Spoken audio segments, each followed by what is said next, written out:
Released at the height of Cold War anxiety, Red Dawn shocked audiences with its teenage guerrilla fighters, relentless action, and a premise that felt disturbingly real.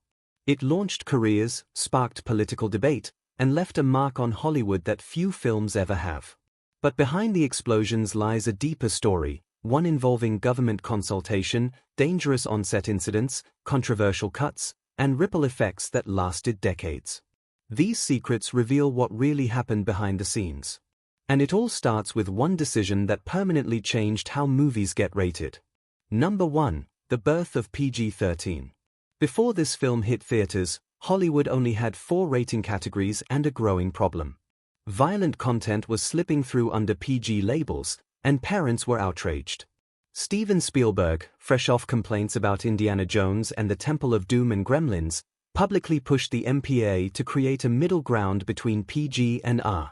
The industry knew something had to change, but no one could agree on what that change should look like. Red Dawn became the first movie ever released with the brand new PG-13 rating. Its intense battle sequences, wartime brutality, and unflinching depiction of occupied America made it the ideal test case for the untried category. The decision wasn't just a bureaucratic adjustment. It was a direct response to shifting cultural expectations about what younger audiences should be exposed to on screen. The timing aligned perfectly with mounting public pressure. That single classification change reshaped the entire industry overnight. Studios suddenly had a powerful new creative lane, one that allowed harder-edged storytelling without the commercial limitations that came with an R rating. Blockbusters could now push boundaries while still reaching teenage audiences. Every PG-13 film released since owes its existence to the controversy this movie helped resolve. Number 2. Branded most violent ever. Few films have ever been scrutinized for on-screen aggression the way Red Dawn was. Watchdog organizations meticulously tracked every act of violence and arrived at a staggering figure, roughly 134 per hour. That number made headlines and fueled a nationwide conversation about acceptable limits in mainstream cinema. Critics and commentators seized on the data, demanding stricter oversight and tighter standards. The controversy only grew when the Guinness Book of World Records officially recognized the film as the most violent movie ever made. At that time, media coverage exploded with editorials and television segments debating whether Hollywood had gone too far. Parental advocacy groups used the film as a rallying point, arguing that even with the new PG-13 rating, the content was far too extreme for younger viewers. But here's the twist. All that outrage worked as free advertising. Audiences who might never have noticed the film were suddenly curious about what all the fuss was about. Box office numbers climbed as the backlash intensified, turning a politically charged war film into a must-see cultural event. The more people condemned it, the more tickets it sold.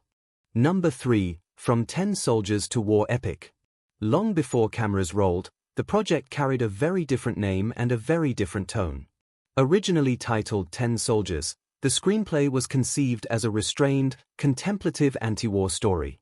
It focused on a small group of resistance fighters and explored the psychological toll of conflict rather than the spectacle of combat. The early drafts were quieter, more intimate, and far less politically charged. Everything changed when director John Milius came on board. Known for his bold storytelling and unapologetic political views, Milius saw an opportunity to turn the script into something much bigger. He expanded the scope dramatically, transforming a modest character study into a full-scale patriotic guerrilla epic. The invasion scenarios grew more elaborate, the action sequences more intense, and the ideological message far more aggressive. The transformation was so thorough that the final film barely resembled its source material. What began as a meditation on war became a visceral, adrenaline-fueled call to arms that divided audiences and critics alike. Milius didn't just rewrite the script, he reimagined its entire identity, creating one of the most polarizing action films of the decade. Number 4. Haig's advice was too extreme. When crafting an invasion scenario for a Hollywood film, most filmmakers turned to military advisors, but this production went straight to the top.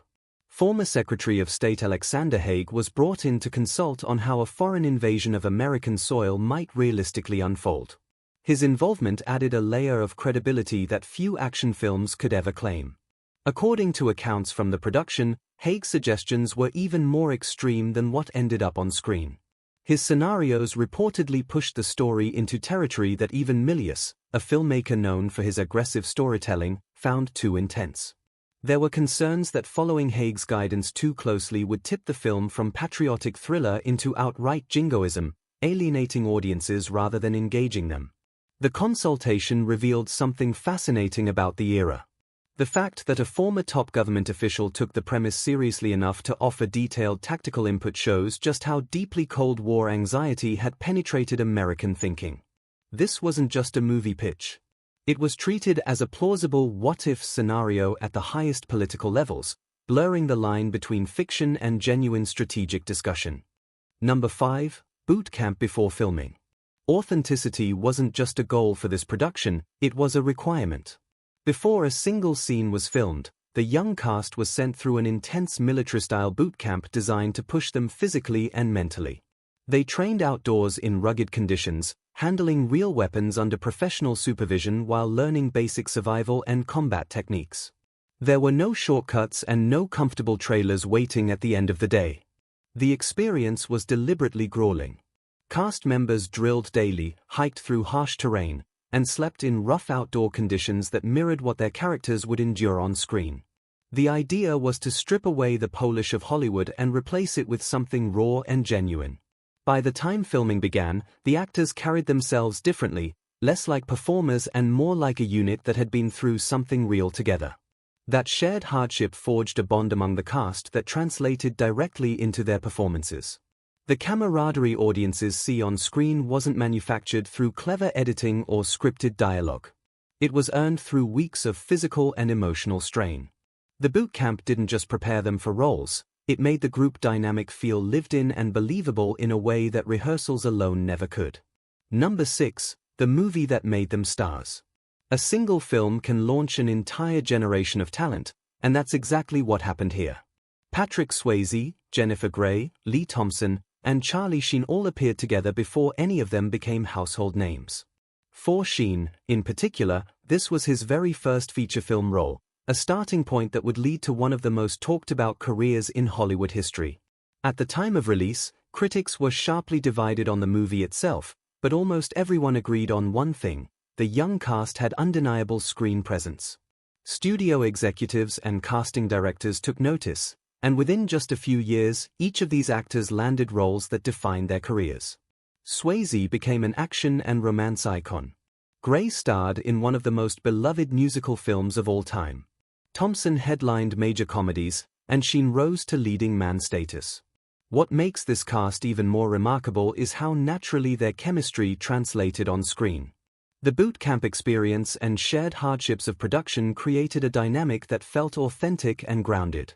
Looking back, it's striking that so many future stars occupied the same frame before the world knew who any of them were. The film became an unintentional showcase, a launching pad disguised as a war movie. Number 7. Frostbite in the Mountains. Harsh weather wasn't just a backdrop for this production, it became one of the biggest challenges the cast and crew faced. Filming took place in the mountains of New Mexico during bitterly cold conditions, and the freezing temperatures pushed everyone to their physical limits. What audiences see as convincing winter survival scenes were often the result of genuine discomfort playing out in real time. Patrick Swayze bore the worst of it.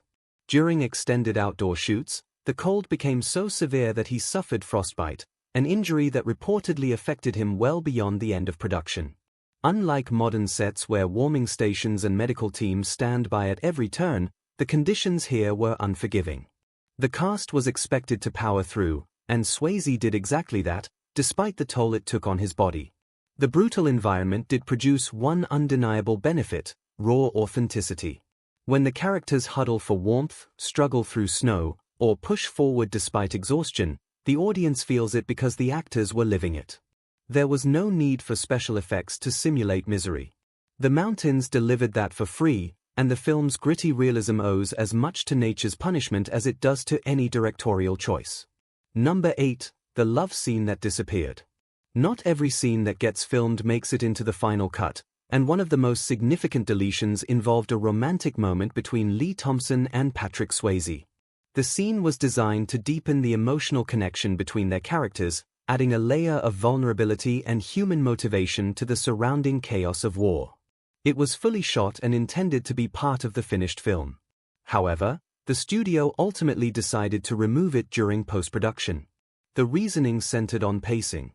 The film's relentless momentum was considered its greatest strength, and executives feared that a slower, emotionally intimate sequence would break that rhythm. There were also concerns about tonal consistency, as a tender romantic scene might feel out of place amid the surrounding intensity of guerrilla warfare and survival. The cut had consequences that rippled through the rest of the story. Without that scene, the relationship between the two characters feels more ambiguous, and certain emotional beats later in the film lack the foundation they were originally built upon. It's one of those editing decisions that subtly reshapes how an audience experiences the entire narrative, a missing piece that changes the picture without most viewers ever knowing something was removed. Number 9. Sheen's explosion injury. Practical effects in the 1980s delivered incredible on-screen spectacle, but they came with real physical danger. During the filming of a large explosion sequence, flying debris struck Charlie Sheen directly in the eye. The injury was serious enough to halt production while he received medical treatment and took time to recover. It was a stark reminder that the action audiences enjoyed on screen carried genuine risk for those performing it. In an era before digital effects could replace real pyrotechnics, every detonation and every collapsing structure involved actual explosive charges set off near the cast and crew. Safety protocols existed, but they couldn't account for every variable: wind shifts, unexpected shrapnel paths, or simple bad luck. Sheen's injury was exactly the kind of incident that made 1980s action filmmaking both thrilling and hazardous. The production pressed forward after Sheen recovered, but the incident underscored a broader reality about filmmaking during this period. There were no digital safety nets, no CGI stand-ins, and no way to fully protect performers from the chaos of live explosions. What ended up on screen was visceral precisely because it was real. And the price of that authenticity was measured in bruises, burns, and an eye injury that could have been far worse. Number 10. Romance turned real tension. On-screen chemistry doesn't always reflect what's happening behind the camera, and one particular scene proved that point dramatically. A planned intimate moment between Patrick Swayze and Jennifer Grey was supposed to add emotional depth to their characters' relationship. But when the time came to film it, the atmosphere turned tense and uncomfortable for both actors. Miscommunication and sheer exhaustion from the demanding shoot contributed to the friction. What should have been a straightforward scene became an awkward standoff with neither performer able to find the right tone. The discomfort was obvious enough that the filmmakers made the decision to abandon the scene entirely rather than force something that clearly wasn't working. It simply never came together. The tension between Swayze and Grey didn't vanish once the cameras stopped rolling. Reports suggest the unease lingered beyond that moment and carried into the rest of production. Ironically, the two would later be cast together in Dirty Dancing, where their complicated dynamic translated into one of cinema's most electric on-screen pairings. What started as genuine friction on the set of a war film eventually became the foundation for an entirely different kind of screen magic. Every generation finds something new to debate. Questions about patriotism, resistance, and how societies respond when their sense of security is shattered. It's a movie that keeps evolving in meaning even as the footage remains unchanged.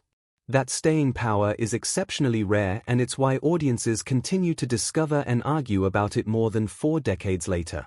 4 decades later, Red Dawn remains far more than an action film. It's a snapshot of Cold War fear, bold film, and cultural controversy that refuses to fade. From permanently reshaping Hollywood's rating system to inspiring real military code names, its legacy stretches far beyond anything a mid-budget 1980s war movie was ever expected to achieve. The stories behind the scenes, frostbitten actors, chaotic parachute drops, psychological auditions, and deleted scenes lost to real-world tragedy reveal a production as intense and unpredictable as the film itself. It launched careers, divided critics, and left an imprint on American culture that still sparks debate today. If you enjoyed uncovering these secrets, make sure to like and subscribe. Tell us in the comments which secret surprised you the most.